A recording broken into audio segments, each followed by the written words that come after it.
Hello दोस्तों। और कैसे हैं आप लोग? सब बढ़िया। चलिए, मैं आदित्य मिश्रा आपके इस चैनल में जिसका नाम है लीगल गुरु, मैं आप लोगों का स्वागत करता हूं। और अभी रिसेंटली में जो कल मैंने आपको वीडियो बनाया था, संविधान पर बनाया था, आज भी हम उसी पे बनाएंगे। लेकिन कल हमने आपको सिर्फ इतना बताया था कि इंडिया के संविधान की कुछ खासियत हमने आपको बताई थी। अब आज से हम आपको हिस्ट्री बताएंगे। हिस्ट्री का मतलब है कि संविधान कहाँ से कैसे उत्पन्न हुआ, संविधान को बनाया कैसे गया, कौन कौन सी स्थितियाँ थी, कौन कौन सी ऐसी परिस्थितियाँ थी, या आप कह सकते हो कि संविधान को कैसे ड्राफ्ट किया गया इसका बेसिक नीड कैसे हुई, ये सारी चीज़ें हम आपको बताएंगे। तो गाइज़, इस वीडियो यानी इसकी हिस्ट्री को हम 2 से या 3 लेक्चर में इसको हम पूरी तरीके से ख़त्म कर देंगे। उसके बाद फिर हम आपको आपके इंडिया के संविधान को बताना शुरू करेंगे, यानी भारतीय संविधान के आर्टिकल्स के बारे में आपको बताएंगे। उससे रिलेटेड कुछ केसेस आपको बताएंगे, जिससे कि आपको एग्ज़ाम में आपका बेनिफिट हो सके, फ़ायदा हो सके। तो सबसे पहले चीज़ तो दोस्तों देखिए, संविधान की जब ड्राफ्टिंग होती है, यानी अपने संविधान की हम बात करते हैं, भारत संविधान की बात करते हैं, तो इसकी जो बेसिक जो है हिस्ट्री है वो शुरू होती है हमारी 1600 ईस्वी से। क्योंकि आपको कल ही मैंने आपको वीडियो में बताया था कि 1600 के पहले की जो टाइम था, उस टाइम में क्या था, हमारे यहाँ कोई ऐसा चीज़ नहीं था, कोई ऐसी सिस्टम नहीं थी जिससे हम एक विधि लगा करके हर जगह अप्लाई कर सकें। अलग अलग राजाओं का अलग अलग होना क्षेत्र था, उसी के बेसिस पर वो राज्य करते थे। तो हम शुरू करते हैं। इसको हमने आसान बनाने के लिए इसको हम आसान बनाने के लिए 5 सेक्शनों में, यानी 5 जो है क्राइटेरिया में डिवाइड कर चुके हैं, यानी कर दिए हैं। उसी के अकॉर्डिंग हम पढ़ेंगे। सबसे पहला जो आपका है वो 1600 से लेकर के आपका 1765 ईस्वी तक है, यानी 1600 से ले करके 1765 के बीच में कौन कौन से चार्टर आपके पास आए, ब्रिटिश गवर्नमेंट ने कौन कौन सी चीज़ें आपके सामने रखी, वो सारी हम इसमें डिस्कस करेंगे। बहुत डिटेल में नहीं डिस्कस करेंगे, बहुत ही छोटी नॉलेज में डिस्कस करेंगे। उसके बाद हम बात करेंगे 1765 ईस्वी से लेकर के 1858 ईस्वी तक, यानी 1765 से लेकर के 1858 ईस्वी के बीच में क्या हुआ, कौन कौन से रूल्स आए, क्या क्या चीज़ बदला गया, ये हम बात करेंगे। उसके बाद 1858 ईस्वी से लेकर के 1919 ईस्वी के बीच क्या हुआ, ये हम डिस्कस करेंगे। उसके बाद 1919 ईस्वी से लेकर के 1947 ईस्वी के बीच क्या क्या हुआ, क्या क्या एक्ट आए, ये डिस्कस करेंगे। उसके बाद हम 1947 से लेकर के 1950, जो कि हमारा जो है संविधान है, भारतीय संविधान, जिसको हम कह सकते हैं कि आज़ादी के बाद इसको ड्राफ्ट किया गया, उसके बारे में हम थोड़ी सी और नॉलेज लेंगे। उसके बाद फिर हम अपने 6 आर्टिकल पे आ जाएंगे। तो शुरू करते हैं दोस्तों। देखिए, जैसे कि आपको पता है 1600 ईस्वी के पहले हमारे यहाँ अंग्रेज़ नहीं थे। अंग्रेज़ 1600 ईस्वी में आए। तो पहला हमारा जो है 1600 से लेकर के 1765 ईस्वी की हम बात करते हैं। जब यहाँ पर अंग्रेज़ आए, आप जानते हैं अंग्रेज़ के आने से पहले यहाँ पर मुग़लों का शासन था। अंग्रेज़ों का सिर्फ ये उद्देश्य था कि हम भारत पर चल करके सिर्फ और सिर्फ क्या करेंगे, बिजनेस करेंगे। उनका कोई ये पर्पज़ नहीं था कि हम भारत पर राज्य करेंगे। उनका सिर्फ एक ही पर्पज़ था, उनका एक ही मोटिव था कि हम भारत पर चल के भारत देश में बिजनेस करेंगे, वहाँ से पैसे कमाएंगे और अपने देश लेके आएंगे पैसे को।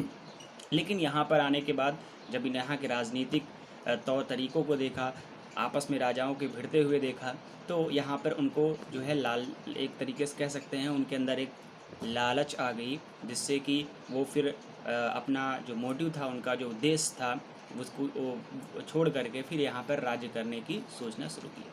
तो सबसे पहले चीज़ तो हम बात करते हैं 1600 ईस्वी का चार्टर, यानी जब ब्रिटिश गवर्नमेंट यहाँ पे आई, यहाँ पे आने के बाद अपनी ईस्ट इंडिया कंपनी की स्थापना की। जब ईस्ट इंडिया कंपनी की स्थापना की तो उस समय उन्होंने एक चार्टर तैयार किया, एक चार्टर पेश किया, उसको हम 1600 का चार्टर कहते हैं। इस चार्टर के अनुसार इन्होंने ये बताया कि कंपनी जो होगी वो पूर्वी देशों से क्या करेगी, व्यापार करने के लिए एक अधिकार प्राप्त करेगी। यानी जो ईस्ट इंडिया कंपनी है वो पूर्वी देशों के लिए एक अधिकार करने की क्या करेगी, व्यापार करने की उसको अधिकार मिल जाएगा। एकाधिकार का मतलब है सिर्फ एक ही अधिकार होगा, एकाधिकार का मतलब सिर्फ एक ही अधिकार होगा, सिर्फ व्यापार करने का ही अधिकार होगा, प्रदान किया जाएगा। उसके बाद इस चार्टर में ये भी बताया गया कि कंपनी की शक्तियाँ जो होंगी वो गवर्नर और 24 मेंबर में निहित होगी। वो क्या कर सकते हैं, वो विधि को बना सकते हैं, यानी एक परिसर बनाया उन्होंने, परिसर में एक गवर्नर को नियुक्त किया और उसके 24% यानी 24 सदस्य मेंबर जो है जो है एक तरीके से बनाए, जो कि उस शक्तियों को बना सकते हैं। अच्छा, ये कौन सी शक्तियों को बना सकते हैं ये भी इसमें बताया गया कि ये विधि को बना सकते हैं। किससे रिलेटेड? कंपनी से रिलेटेड।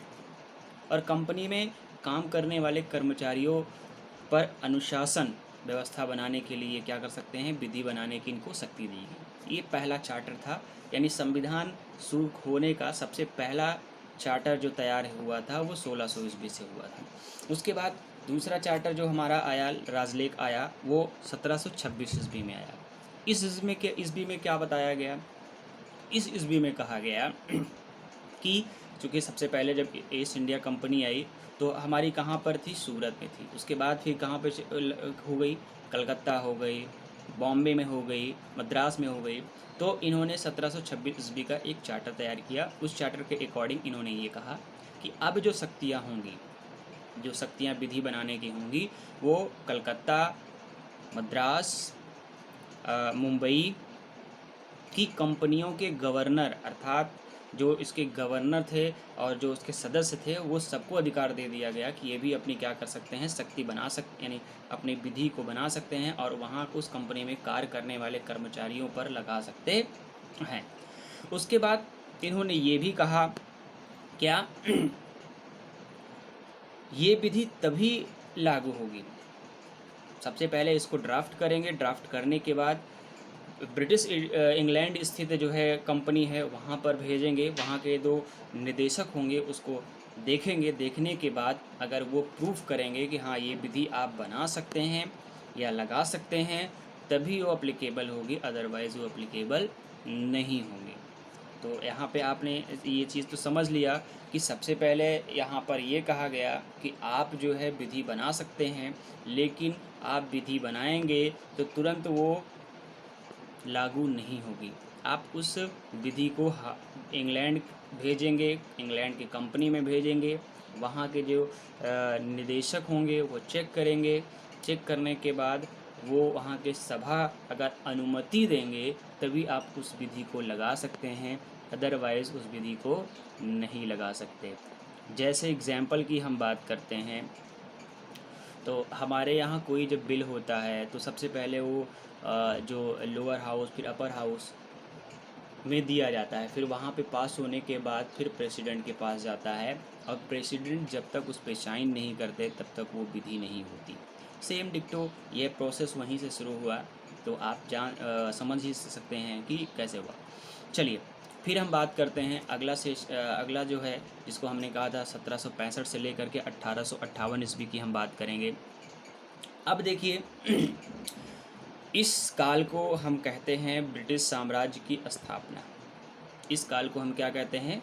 ब्रिटिश साम्राज्य की स्थापना। यहाँ से थोड़ा से ब्रिटिश लोगों की मानसिकता जो है चेंज हो गई और ये अपना जो बिज़नेस था उस बिज़नेस को छोड़ करके थोड़ा से इनके दिमाग में ये आया, इनके माइंड में आया कि अब हमको क्या करना चाहिए, शासन करना चाहिए। तो यहाँ से ब्रिटिश साम्राज्य की स्थापना कैसे हुई? 1773 ईस्वी की बात करते हैं। 1773 का एक रेगुलेटिंग एक्ट पारित हुआ। इस एक्ट के अकॉर्डिंग ये कहा गया कि सबसे पहले इस एक्ट की खासियत क्या थी? इस एक्ट में एक सुप्रीम कोर्ट बनाया गया और वो कहाँ पर सुप्रीम कोर्ट बनाई गई? कोलकाता में। यानी सबसे पहले 1773 ईस्वी में यानी 1773 ईस्वी में एक रेगुलेटिंग एक्ट पारित हुआ। उस एक्ट में ये कहा गया कि एक हाई कोर्ट बनेगी और वो हाई कोर्ट कहाँ बनेगी? मद्रास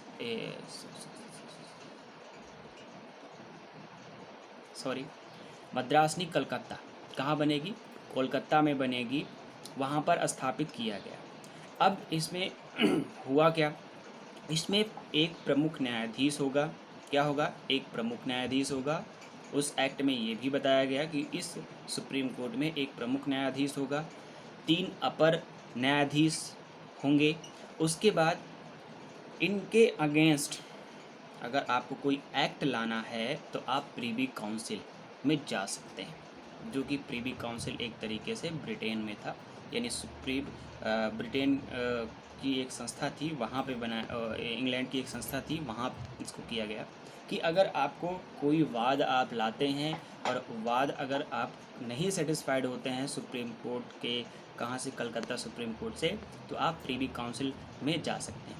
इसमें ये भी बताया गया कि इसमें जो न्यायाधीश होंगे उनकी क्वालिफ़िकेशन क्या होगी, वो कम से कम 5 साल का उनको वकालत का अनुभव होगा। यानी अगर वो 5 साल कहीं भी एडवोकेसी किए होंगे तो कलकत्ता हाई कोर्ट में वो क्या कर सकते हैं, as a advocate, as a जो है ये जज नियुक्त, न्यायाधीश नियुक्त किए जा सकते हैं। ये इनकी क्वालिफ़िकेशन की बात की है। अब देखिए फिर उसके बाद एक ऐप का एक्ट हुआ,